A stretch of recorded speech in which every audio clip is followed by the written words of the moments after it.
नारायण नारायण। एक बार नारायण नारायण करते करते नारद द्वारकाधीश के दरबार में पहुंचे। उन्हें देखकर श्री कृष्ण बहुत प्रसन्न हुए। बोले, देवर्षि, द्वारका में आपका स्वागत है। देवर्षि नारद झुककर बोले, प्रभु प्रणाम।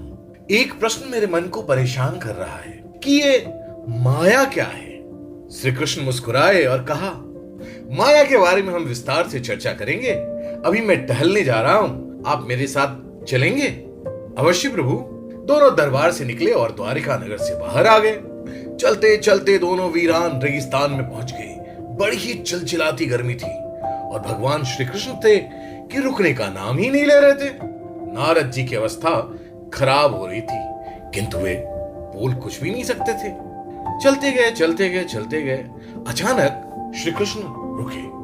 उन्हें देख के नारद मुनि ने राहत की सांस ली। श्री कृष्ण ने उनकी तरफ देखा और बोले, देवर्षि, मुझे ना बड़ी प्यास लगी है, आप कहीं से जल की व्यवस्था कर सकते हैं? अवश्य प्रभु। नारद जी निकल पड़े जल ढूंढने। वे ढूंढते गए, लेकिन भला रेगिस्तान में जल कहां मिलता। उन्होंने इधर देखा, बहुत ढूंढा जल। अंततः उन्हें बहुत दूर पे एक सरोवर दिखा, तो वो तेजी से उसकी ओर बढ़े। जब थोड़ा करीब गए तो देखा, अरे, जलाशय के पास तो एक छोटी सी बस्ती भी है। बड़े प्रसन्न हुए। प्रभु के लिए जल की व्यवस्था अब हो गई। जैसे वे गांव पहुंचे तो देखा सामने एक कुआं था और एक बड़ी ही आकर्षक स्त्री कुएं से जल भर रही थी। नारद जी उन्हें देखकर मोहित हो गए। उनके पास गए और उन्होंने कहा, देवी, बहुत प्यास लगी है, थोड़ा जल मिलेगा? नारी ने मुस्कुराकर उनकी ओर देखा और कहा, अवश्य मिलेगा। और वे उन्हें जल पिलाने लगी।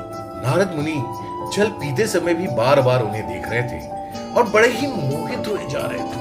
अंततः नारद जी की प्यास बुझ गई और उन्होंने उस नारी से पूछा, आपके पिता कहाँ हैं? घर पे, उनसे मिलना है। चलिए, ले चलती हूँ। जल भर की वो स्त्री आगे आगे चल पड़ी और नारद जी भी उनके पीछे पीछे। चलते चलते नारद उनके घर तक पहुंचे। घर के सामने ही उस स्त्री के पिता बैठे थे। नारद जी ने पूछा, आप इनके पिता हैं? उन्होंने कहा, मैं सिर्फ इसका पिता ही नहीं, इस बस्ती का मुखिया भी हूँ। आपकी क्या सहायता कर सकता हूँ? मैं नारद हूँ और मुझे आपकी पुत्री बड़ी अच्छी लगी। मैं उनसे विवाह करना चाहता हूँ। इस बात पे लड़की के पिता ने देवर्षि नारद को ऊपर से नीचे देखा, नीचे से ऊपर देखा।